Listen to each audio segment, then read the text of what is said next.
Muy bien, entramos en una fase hermosa de las celebraciones que tenemos en nuestra comunidad de fe, que es la celebración del tiempo de la Navidad, tiempo donde celebramos, reconocemos, recordamos y experimentamos la gloria de Cristo, su humanidad y su divinidad. Claramente algunos han comentado, han dicho, Pastor, ¿por qué celebramos la Navidad si esta no es una ordenanza de la Escritura? La Biblia por ninguna parte dice que hay que celebrar la Navidad. La Biblia no dice que Jesús nació el 25 de diciembre. La Biblia no dice que hay que poner árboles, ni luces, ni estrellas para decorar. ¿Por qué hacemos eso? ¿No le parece a usted que eso es un acto antibíblico? A ver, mis queridos hermanos, cierto, la Biblia en ninguna parte de ningún versículo dice que Jesús nació el 25 de diciembre. Sabemos que esta celebración inició hace muchos siglos y que a partir del emperador romano Constantino, él convirtió una celebración que era una deidad pagana, la convirtió en una celebración del cristianismo, estableciendo como fecha el 25 de diciembre. También sabemos que todas estas iluminaciones, decoraciones, son prácticas más contemporáneas que el mundo cristiano ha adoptado a lo largo de la historia en los últimos siglos y que no es algo que la Biblia ordena. También entendemos que hay muchas prácticas que tenemos dentro de la celebración de la Navidad que no tienen nada que ver con el cristianismo y que tenemos que observar con cuidado para verificar si realmente lo que estamos haciendo tiene que ver y coincide con la voluntad de Dios en nuestras vidas. Pero no cabe ninguna duda, bíblicamente, que Jesús vino al mundo y que nació. Que el Dios Todopoderoso y Soberano tomó la forma humana, tomó la forma de un ser humano como usted y como yo, semejante a nosotros. Y que este Dios, semejante a nosotros, tuvo un propósito que cumplió en la tierra. Y que el nacimiento, la humanización, la encarnación de Cristo, así como lo fue en el primer siglo, así como lo fue en el día que Él nació ante los pastores, los ángeles que cantaron las buenas de gran gozo, las buenas de gran alegría, así como los sabios magos del oriente vinieron a rendir regalos a nuestro Señor en reconocimiento a su revelación en el mundo, como el Mesías, como el Señor, como el Hijo de Dios. Nosotros hoy tenemos el derecho y la revelación en nuestra libre conciencia cristiana de celebrar el nacimiento de Cristo. Entendemos que no nació un 25 de diciembre, pero que nuestra vida y nuestro testimonio de redención es un recordatorio constante de que somos hijos de Dios y que fuimos rescatados de la muerte eterna gracias al sacrificio de Jesucristo. Es por eso que aunque no haya una fecha específica, nosotros celebramos a Jesús constantemente, recordando su humanidad y también su sacrificio, también su obra salvadora por todos nosotros. Navidad es un recordatorio del ministerio y del propósito de la encarnación de Jesucristo y su relación con la fe cristiana. A nosotros nos parece fácil decir esto hoy, pero esto ha sido una verdad que ha tenido un gran peso en la historia de la humanidad, incluyendo el mismo primer siglo cuando Jesús nació. A partir del nacimiento de Cristo también han habido opositores de esta revelación de la encarnación. En el primer siglo, los historiadores bíblicos o los historiadores del cristianismo señalan a un grupo herético llamado los docetistas. Estos docetistas eran seguidores de una herejía que promovía la idea de que Jesús no era un ser humano. Era algo así como un fantasma que se había revelado en el mundo. Un ser espiritual, pero no material. Y entonces leemos cómo Juan, el apóstol Juan, en la primera carta, en el capítulo 4, vamos a ir un momentito a ese capítulo y versículo. La primera carta de Juan, capítulo 4. Vean qué impresionante lo que le dice Juan en el primer siglo acerca de aquellos que negaban la humanidad de Cristo. Algunos han negado la humanidad, como los docetistas. Otros muchos han negado la divinidad de Cristo a lo largo de la historia. Y Juan se refiere a estos que negaban a Cristo como humano y dice, primera de Juan, capítulo 4, verso 2, en esto pueden discernir quién tiene el Espíritu de Dios. Todo el que confiesa que Jesucristo ha venido en cuerpo humano es de Dios. Todo espíritu que no confiesa a Jesús no es de Dios, sino del anticristo. Ustedes han oído que este viene, y efectivamente ya está en el mundo. Reflexionemos.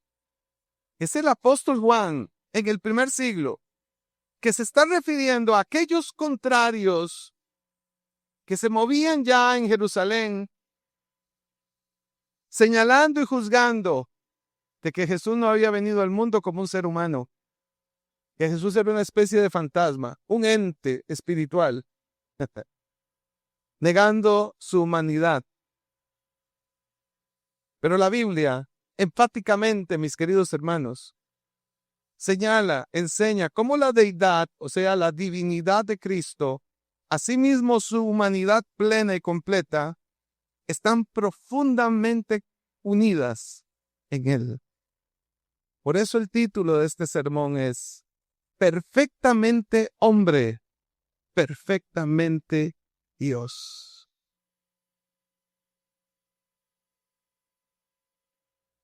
En la predicación de esta mañana me voy a referir a la humanidad de Cristo.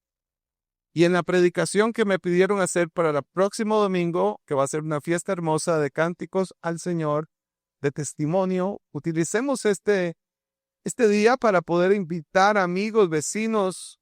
Vamos, atrevámonos. Invitámonos a que vengan, porque vamos a hablar además en el sermón de la divinidad de Cristo. Y estamos seguros que todos vamos a presentar un reto en nuestra vida espiritual para que otros conozcan y escuchen acerca de este atributo de Cristo, que Él es 100% Dios. Hoy vamos a hablar de la humanidad de Cristo y el próximo domingo, en el espacio de la predicación durante esta presentación del coro navideño que tendremos, profundizaré sobre la divinidad de Cristo, el perfecto hombre y el perfecto Dios. Hablemos de la humanidad de Cristo hoy. Y para comenzar hablando de la humanidad de Jesús, tenemos que hablar de su nacimiento, de su proceso de gestación, de cómo vino Él al mundo, cómo nos enseña la Escritura, que fue el proceso mediante el cual Dios estableció que Jesús viniese al mundo. La Biblia enseña claramente que Jesús fue concebido en el vientre de su madre María, que ella era una mujer virgen y se mantuvo virgen hasta el nacimiento de Jesús. Pero que este acto de concepción que Jesús experimentó en el vientre de aquella mujer María, una acción milagrosa del Espíritu Santo. Vamos a Mateo capítulo 1, verso 18, y descubramos cómo la Biblia señala este impresionante y glorioso misterio revelado.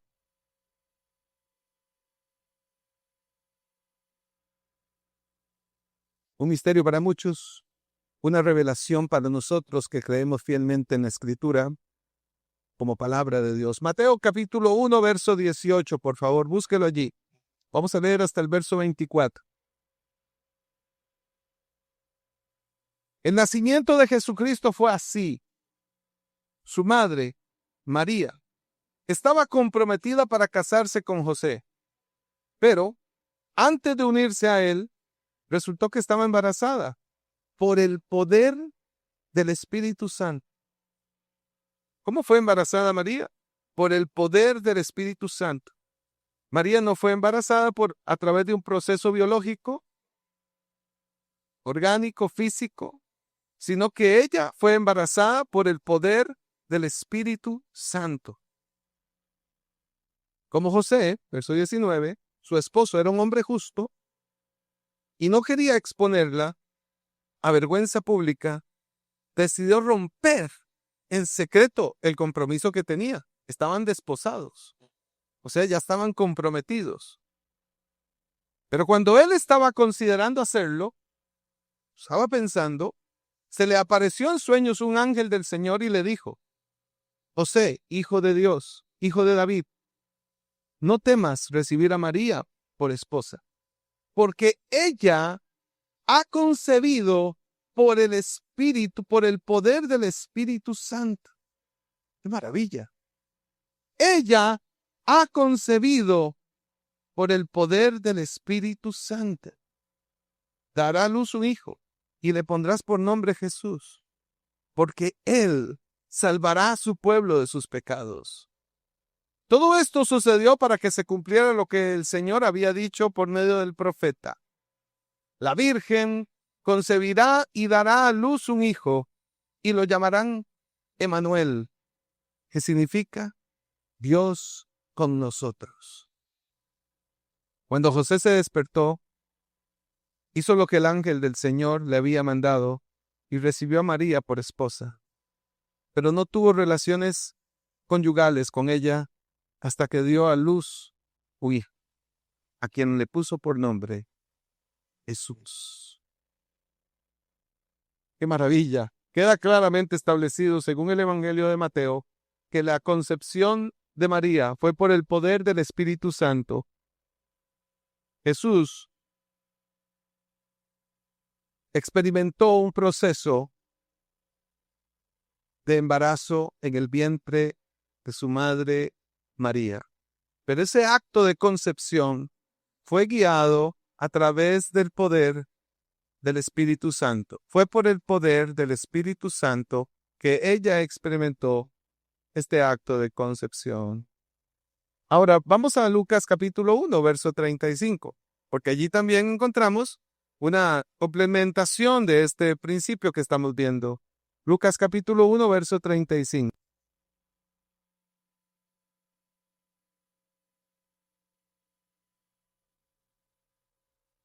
El ángel le habló a María y le dijo: el Espíritu Santo vendrá sobre ti y el poder del Altísimo te cubrirá con su sombra. Así que al santo niño que va a nacer lo llamarán Hijo de Dios. ¿Cómo hizo Dios para que esta mujer, María, quedara embarazada? Está claramente establecido en la Escritura. Queda profundamente claro. Fue a través de la obra y el poder del Espíritu Santo. Aquí lo dice de una forma muy hermosa. El poder del Altísimo te cubrirá con su sombra. Qué hermosa forma. Pero aquí hay una descripción que vale la pena resaltar, porque Lucas recupera un término precioso para describir a Cristo en este proceso de gestación. Le dice: el santo niño que va a nacer, lo llamarán Hijo de Dios. El santo niño. El santo niño que fue concebido en el vientre de su madre a través del poder del Espíritu Santo. El santo niño que fue concebido por el Espíritu Santo a través del poder del Altísimo que le cubrió a María con su sombra. La pregunta entonces es: ¿por qué tenía que nacer Jesús de una mujer virgen? ¿Por qué no podía nacer como nacemos todos nosotros, a través del intercambio de un proceso fisiológico, biológico, llamado reproducción humana?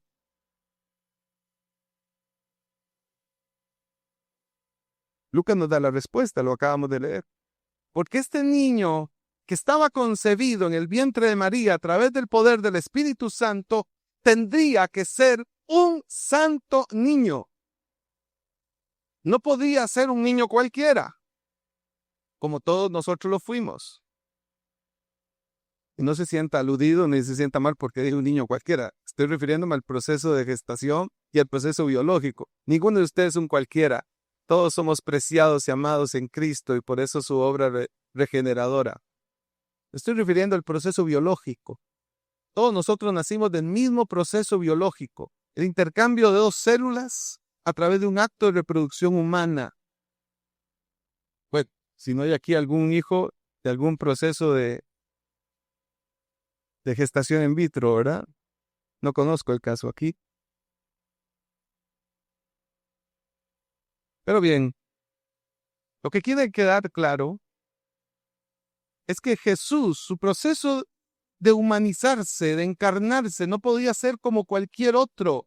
No podía ser como lo hace comúnmente la raza humana a través de un acto reproductivo. Jesús tenía que tener una intervención en el mundo a través de un acto espiritual, del poder del Espíritu Santo. Y por eso las evidencias bíblicas son notables, claras y contundentes. Fue el Espíritu de Dios, el Espíritu Santo, su poder, la sombra del Altísimo. Hermoso, me gustó mucho. Quien intervino para que este santo niño llegara al vientre de María. Pero hay unas razones más. Sería una respuesta muy escueta decir solo esto. Hay varias razones por qué este santo niño vino a través de una concepción milagrosa del poder del Espíritu Santo. Si ustedes recuerdan, he predicado esto otras veces, lo que se conoce en teología como el protoevangelio, que es un texto que está en Génesis capítulo 3, verso 15, cuando la serpiente hace caer a Adán y a Eva en el pecado, y Dios aparece y entonces pone un juicio contra la serpiente y le hace una declaración de redención. Él le dice a la serpiente: pondré enemistad entre tú y la mujer, y entre tu simiente y la de ella. Su simiente te aplastará la cabeza, pero tú le herirás en el talón. Es una forma metafórica que usa Dios para decirle a Satanás: un día va a venir un niño, la simiente de una mujer, va a venir a este mundo y te va a aplastar la cabeza por completo. Esto que hiciste aquí no se va a quedar sin consecuencia. El haber intervenido en la raza humana y haber promovido el pecado en ellos y haber sido testigo de ese pecado en este huerto, no se quedará sin recompensa. Dios le anuncia a la serpiente, que representa a Satanás: un día una mujer va a traer un niño a este mundo y ese niño aplastará tu cabeza y tú te vas a herir en el talón. Sí. La maldad y el pecado hará este niño tenga que ir a la cruz, que se convierta en un hombre y tenga que ir a la cruz. Pero en esa cruz, a través de su muerte, te romperá la cabeza.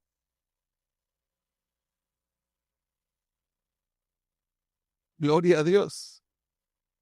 La segunda razón que leo es porque la salvación es una obra de Dios y no es un producto de las obras o los méritos personales. Eso lo hemos enseñado aquí muchas veces. Nosotros no fuimos salvos por un mérito personal.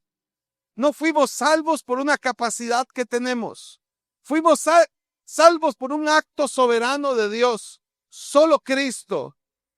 Y a través de su obra nos hizo salvos. Por eso, si el proceso de humanización de Cristo hubiese tenido que ver con un proceso donde nosotros, como seres humanos, hubiésemos intervenido, posiblemente Él no sería divino, sería humano como nosotros. Y entonces ahí sí, que muchos de los opositores de la humanidad o de la divinidad de Cristo tendrían razón, porque ellos no creen en este acto milagroso, en cómo el Señor puso a Jesús a través del Espíritu Santo y su poder en el vientre de su madre María.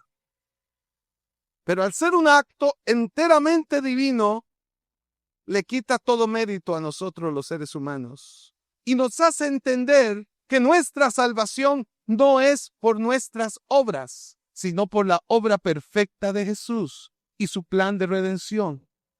Lo tercero, Lucas dice, el santo niño. Este santo niño hizo posible que se pudiera unir en una sola persona la plenitud de la deidad de Dios y la plenitud de la humanidad, porque era santo, divinidad, deidad y niño, 100% humano.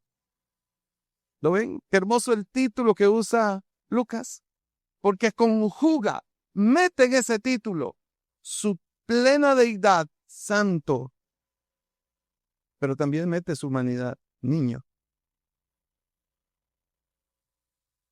Al ser concebido por el Espíritu Santo, este niño fue completamente humano, pero santo, y por tanto sin pecado. Y aquí está la clave, aquí está la llave del entendimiento, porque era Dios que tenía que intervenir en la humanidad de una forma milagrosa para salvarla, porque no podía ser cualquier niño. Este niño salvador tenía que ser santo, porque al ser santo no habría experimentado la naturaleza caída y pecaminosa que todos los seres humanos a lo largo de todas las épocas de la humanidad arrastramos desde la caída adámica en el huerto del Edén. Esto es una de las columnas vertebrales de la fe cristiana. Entendemos en la doctrina cristológica que era necesario que Cristo, siendo santo, representara en la cruz del Calvario a cada uno de nosotros para morir por nuestros pecados, sustituyéndonos y ocupando nuestro lugar en aquella cruz. Esa profecía, esa promesa que Dios le da a Satanás, la serpiente, en el huerto del Edén, implica esto. Un día enviaré a un niño a este mundo, la simiente de una mujer, pero que va a ser diferente, porque va a ser humano y va a ser divino, porque va a ser un enviado mío. Será un ser humano, pero sin pecado. El santo niño. Jesús experimentó lo que en teología llamamos una interrupción de la herencia corrompida del pecado adámico, lo que otros llaman el pecado original. Jesús no arrastró una naturaleza pecaminosa como nos pasó a todos nosotros y le pasará a todos los seres humanos hasta que Cristo venga. No hay forma de que el ser humano, ni científicamente, ni con inteligencia artificial, ni con toda la tecnología del mundo, pueda interrumpir su naturaleza pecaminosa. El único que experimentó este milagro fue Cristo, a través de una concepción milagrosa por el poder del Espíritu Santo, a través de la sombra del Altísimo. Por eso su concepción es milagrosa. Por eso su concepción no fue biológica. Por eso su concepción no fue a través de un hecho fisiológico como los nuestros, como nuestro embarazo, como nuestros procesos de gestación vivimos, me refiero. Por supuesto que él fue una célula que Dios puso en el vientre de María y que esa célula se fue desarrollando como todos nosotros lo experimentamos. Pero la forma en cómo llegó fue a través del poder del Espíritu Santo. Ahora hablemos del desarrollo humano de Jesús. Ya entendimos que Él vino al mundo como un ser humano, que Él se desarrolló en el vientre de María como un ser humano y que Él tuvo un desarrollo humano semejante al nuestro. Dice la Biblia que Jesús creció como un niño. Ayer me salió una foto de Joel en el recordatorio de Google. Estaba bebé, como de 1 año. Pensé en la predicación, ¿verdad? Estaba todo serio así la foto.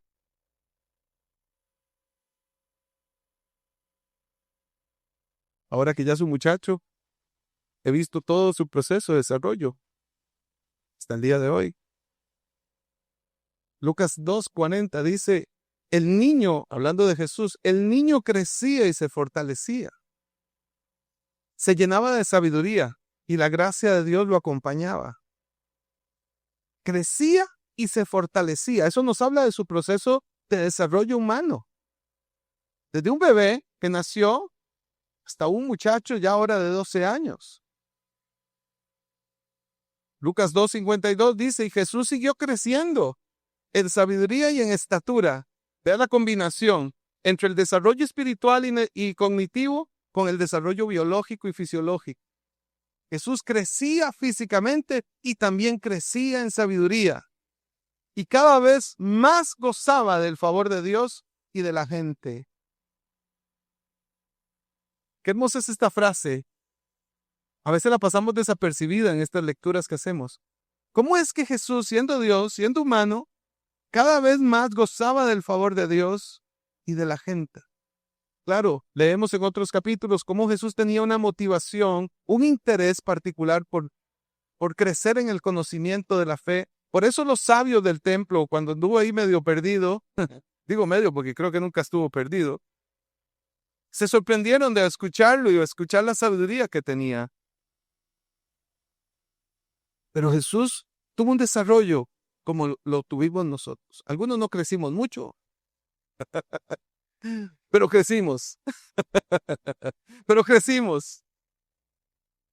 Como parte de su desarrollo humano, el cuerpo de Jesús compartía algunas características fisiológicas como las nuestras.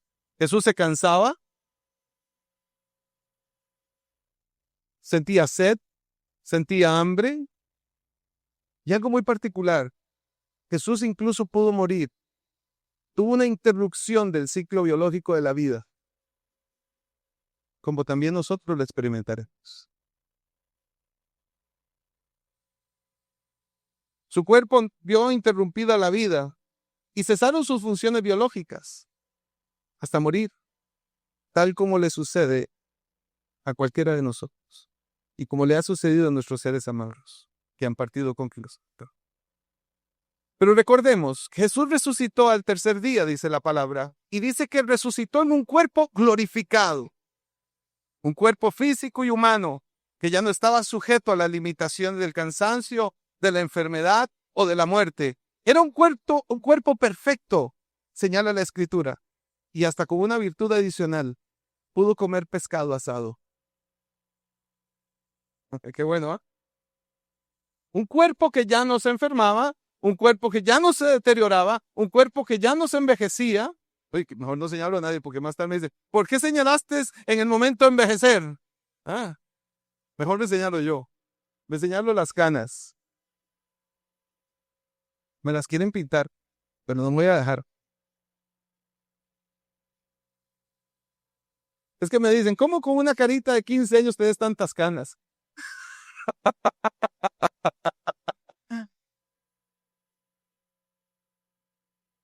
No me tiñiré las canas. ¿Verdad que no, Rodrigo? Así blanquito estando bonito. Lucas 24:39 dice que cuando Jesús resucitó y se presentó ante los discípulos, les dijo esto. Oigan esta frase tan hermosa. Miren mis manos y mis pies. Ya Jesús había resucitado. Yo soy el mismo, soy yo mismo. Así les dijo Jesús. Soy yo mismo. Estos discípulos tenían un problema de percepción. No entendían bien cómo Jesús había resucitado y parece ser que la expresión física de Jesús cambió un poco también. Tóquenme, le dice Jesús, y vean, un espíritu no tiene carne ni huesos, como ven que los tengo yo. Otra gran evidencia del Evangelio que afirma que Jesús tuvo un cuerpo, que no era un espíritu etéreo dando vueltas por ahí, que no era una imagen extraña, sino que Jesús es plenamente físico, plenamente humano, plenamente Dios. Tóquenme, así le dijo. Tóquenme. Sientan mi cuerpo glorificado ahora. Hermoso. Porque un espíritu no tiene hueso, no tiene carne, como ustedes sí me están viendo. La Biblia enseña que con este mismo cuerpo glorificado fue que Jesús ascendió al cielo. El otro día me preguntaban, pastor, ¿cómo estará Jesús hoy en el trono? No me cabe ninguna duda que está en su cuerpo glorificado. Los mismos ángeles que estuvieron en la despedida de Cristo en la tierra, le dijo a los discípulos, así como lo están viendo irse, así mismo vendrá en su cuerpo glorificado. El Evangelio de Juan, capítulo 16, verso 28. Jesús dijo, salí del Padre y vine al mundo. Ahora dejo de nuevo el mundo y vuelvo al Padre. Hermoso, qué revelación. Porque esto nos habla de la preexistencia de Dios, desde antes de su nacimiento en la tierra. Él vino del Padre, Él volvió al Padre. ¿Cómo vino? Vino como un acto milagroso en el vientre de María, al ser concebido por el Espíritu Santo. ¿Cómo volvió al Padre? En un cuerpo glorificado. En cuanto a las capacidades cognitivas, las capacidades mentales de Jesús, dice la Biblia que Jesús siguió creciendo en sabiduría. Eso es hermosísimo. Eso lo ve uno cuando es papá. Uno ve el desarrollo cognitivo de sus hijos y eso es hermosísimo. Cuando comienzan a balbucear palabras, cuando comienzan a seguir cosas, cuando su vista comienza a mejorar, cuando comienzan a decir papá, mamá. Todas esas experiencias las vemos y nos asombra de la inteligencia que Dios ha puesto y las capacidades cognitivas en el desarrollo humano. Jesús tuvo esta misma virtud. Pues dice la Biblia que Él siguió creciendo en sabiduría y en estatura. Jesús pasó por un proceso de desarrollo cognitivo, como lo hacemos todos los seres humanos desde nuestro nacimiento. Aprendió a comer, aprendió a hablar, aprendió a leer, aprendió a escribir. Y una que les va a sorprender, Él aprendió a ser obediente a sus padres. ¡Qué hermoso! Pero la Biblia también enseña que Jesús también experimentó emociones como nosotros y que Él expresó las emociones. Mateo capítulo 26, verso 38 dice que en aquel huerto de Getsemaní, Jesús se angustió tanto, dice, es tal angustia que me invade que me siento morir. ¿Ven la expresión emocional ahí? Me siento morir. Quédense aquí y manténganse despiertos conmigo. Jesús pide compañía en un momento tan crucial de su experiencia espiritual y emocional. Quédense aquí y no se duerman.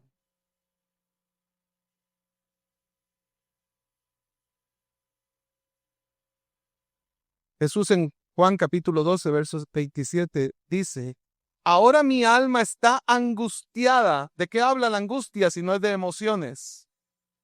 ¿Y acaso voy a decir, Padre, sálvame de esta hora difícil, si precisamente para afrontarla he pedido? Jesús también se asombró de la fe del centurión. Jesús también lloró ante los testigos de la muerte de su amigo Lázaro. Jesús expresó emociones como nosotros lo hacemos. Ahora, recuerden la frase de Lucas, el santo niño. Porque la tercera condición de la humanidad de Cristo que quiero resaltar es que Jesús fue perfecto humano, pero sin pecado. Hebreos capítulo 5, verso 8. Vamos a verlo, ese versículo precioso. Lo tienen en la pantalla si lo quieren buscar en su Biblia.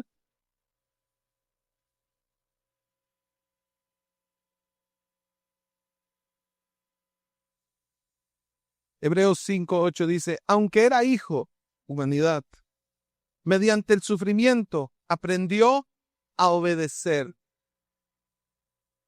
Y al ser así perfeccionado, llegó a ser autor de salvación eterna para todos los que le obedecen. Autor de salvación eterna para todos los que le obedecen. La Biblia enseña que Jesús, a pesar de haber sido tentado en todo, Hebreos 4:15, nunca pecó. Más bien, resistió con plena obediencia hasta la muerte. Jesús dijo un día en Juan 8:12, yo soy la luz del mundo. El que me sigue no andará en oscuridad, sino que tendrá la luz de la vida. ¿Alguna vez has pensado a qué se refiere Jesús diciéndose a sí mismo luz del mundo? La luz del mundo. Esta luz representa pureza moral.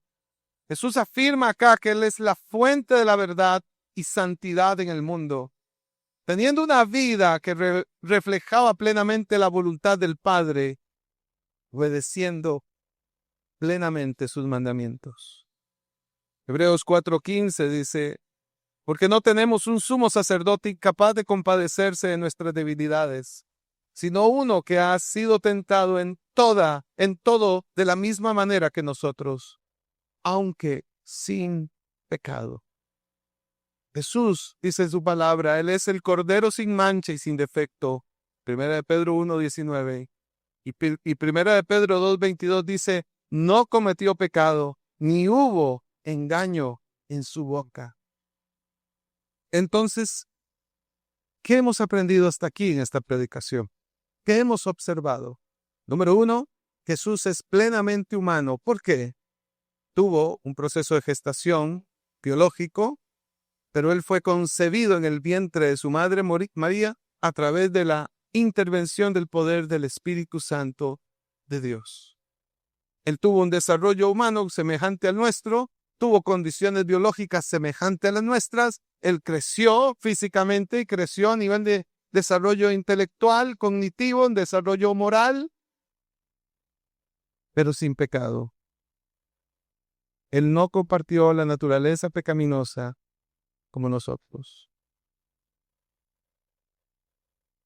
Él compartió la experiencia que vivió Adán y Eva antes de la caída. Ser un ser humano sin pecado. Y Jesús, dice Hebreos, aprendió a ser obediente hasta su muerte. Con todos estos elementos bíblicos en nuestro corazón y nuestra mente, damos por sentado la humanidad de Jesucristo, su plena humanidad. Ahora, la pregunta que surge es, ¿y qué implica todo esto en nuestra vida cristiana hoy? ¿Cuál es la importancia de que Cristo se haya humanizado para nosotros hoy? ¿Qué implicaciones tiene esto para mi vida cristiana hoy, 2000 años después? Déjeme compartirle algunas ideas que creo que tenemos que reforzar espiritualmente cada uno de nosotros y en unas fechas como estas de celebración, tenerlas muy claras, contundentemente claras, para que el motivo de nuestra Navidad no se desvíe como el mundo quiere que se desvíe. Que mantengamos una actitud y una postura correcta de nuestra fe cristiana en tiempos como estos. Jesús, al tomar un cuerpo humano, pudo representarnos en su muerte, obedeciendo en nuestro lugar. Por eso Pablo lo llama el último Adán. También llama a Adán el primer hombre y a Jesús el segundo hombre. ¿Por qué? Porque la Biblia nos enseña que el pecado afectó a todas las generaciones de la humanidad, producto de un hombre que Dios estableció, que fue Adán. El pecado de Adán hizo que su naturaleza pecaminosa ingresara a toda la raza humana y a todos los humanos de todas las generaciones. Pero como hemos visto, Dios se encargó de proveer otro humano, el segundo Adán, así lo llama Pablo, pero al no tener pecado, al ser santo, se convertiría en una ofrenda aceptable a los ojos de Dios y a la justicia de Dios en la cruz del Calvario, para entonces representarnos a cada uno de nosotros que hemos heredado una naturaleza pecaminosa por el primer Adán. De esta forma, así como el pecado ingresó a la raza humana por un hombre, la salvación se manifestó y se reveló a los seres humanos gracias a un hombre. Este hombre es Cristo. el santo niño que nació en el mundo. Número 2.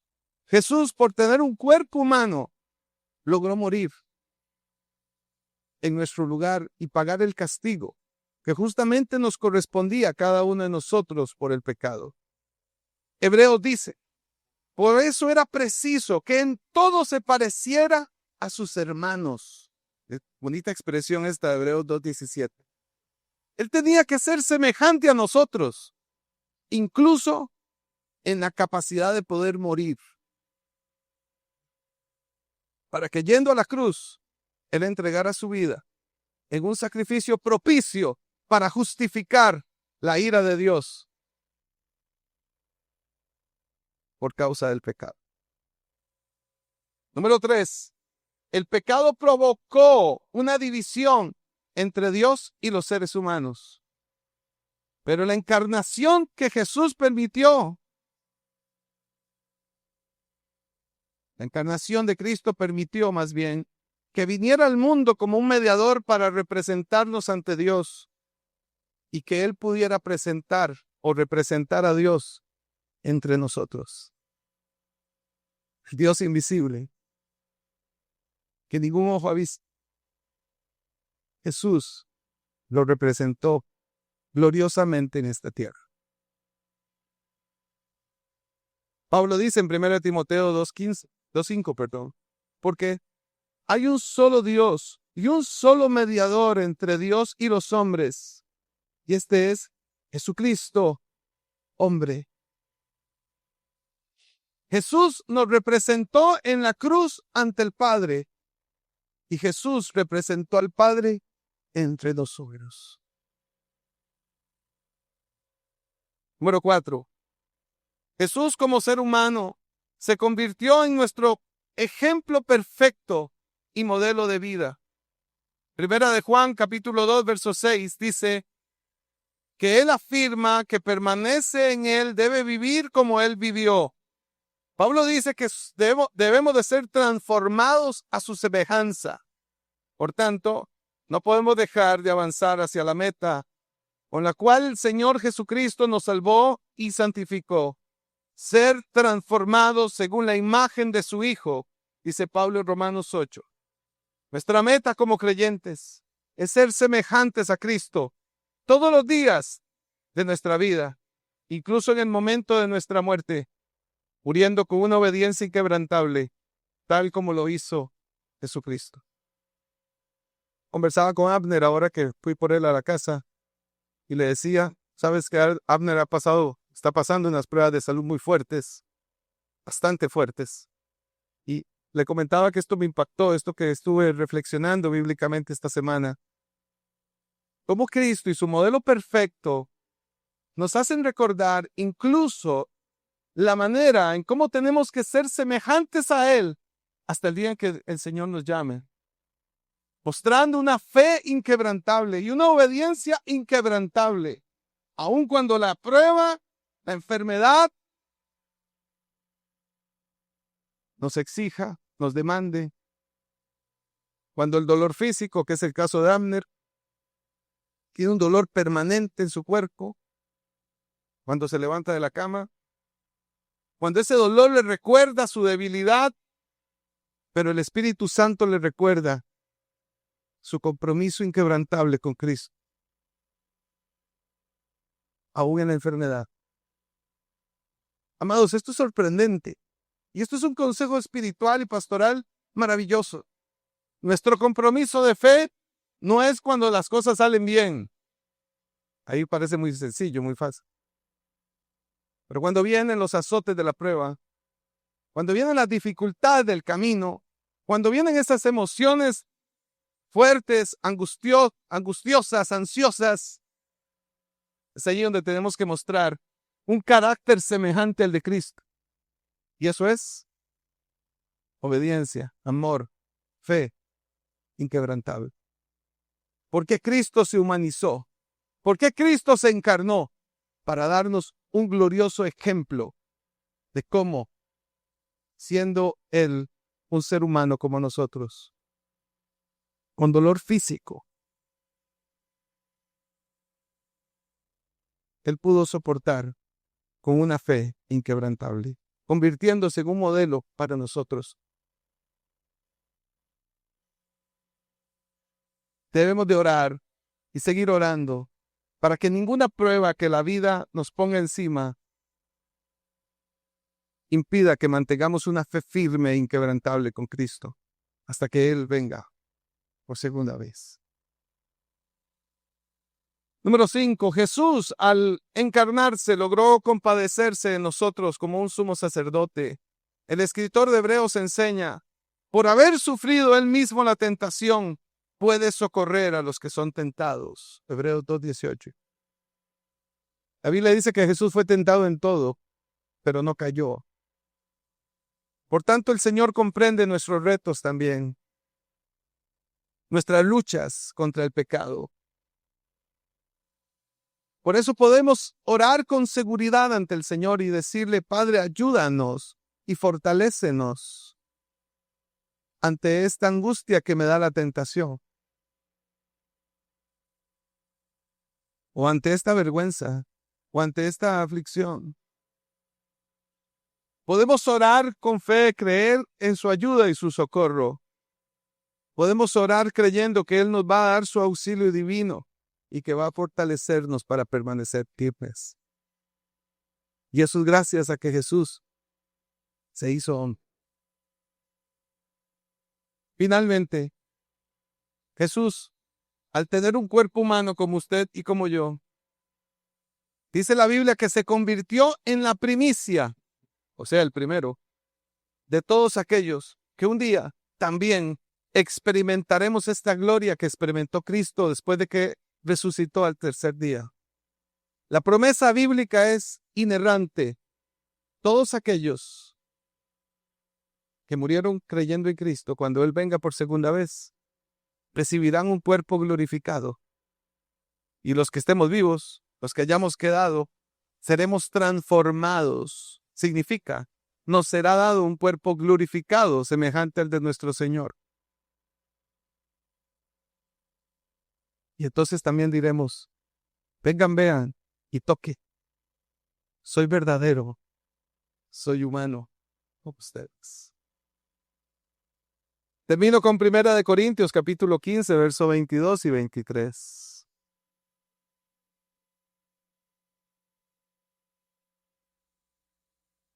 Así como en Adán todos mueren, también en Cristo todos volverán a vivir, pero cada uno en su debido orden. Cristo, las primicias, después, cuando Él venga, los que le pertenecen. Bueno, pastor, ¿y quiénes son los que le pertenecen? Todos aquellos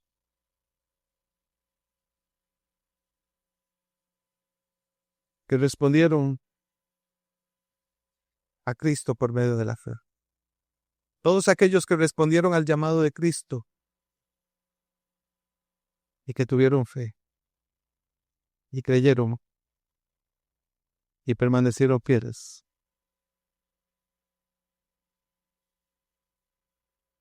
Resumo entonces. ¿Qué beneficios tiene creer en la humanidad de Cristo para mi vida espiritual hoy? 1.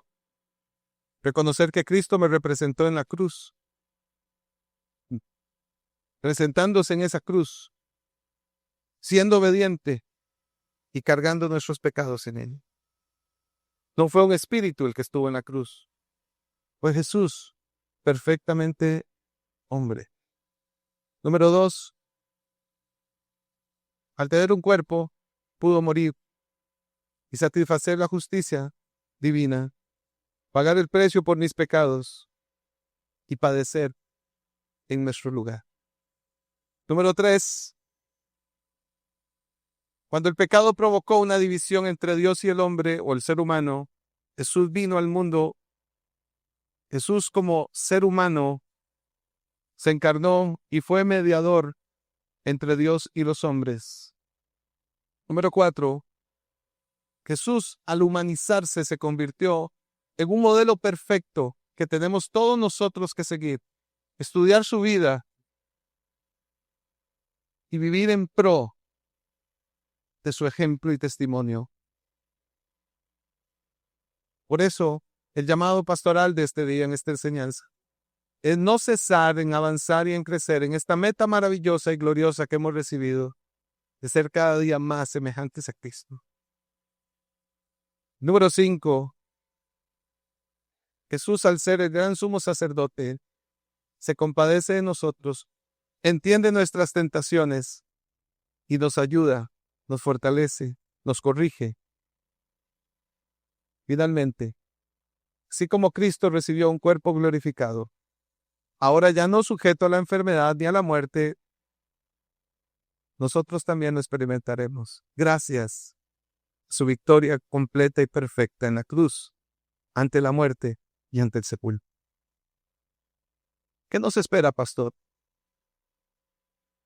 Nos espera lo mejor. Experimentar lo que Cristo experimentó, ser semejantes a Él en todo. ¿Y qué hago con el dolor por la pérdida de los seres que amo? Aferrarse a lo que dice la Escritura. Cristo es la primicia. Después, cuando Él venga por segunda vez, todos los que creyeron en Él, los que le pertenecen, dice ese texto precioso, recibirán ese cuerpo. Te lo aseguro. Te lo aseguro. Vamos a estar en pie y terminar nuestra reunión de oro.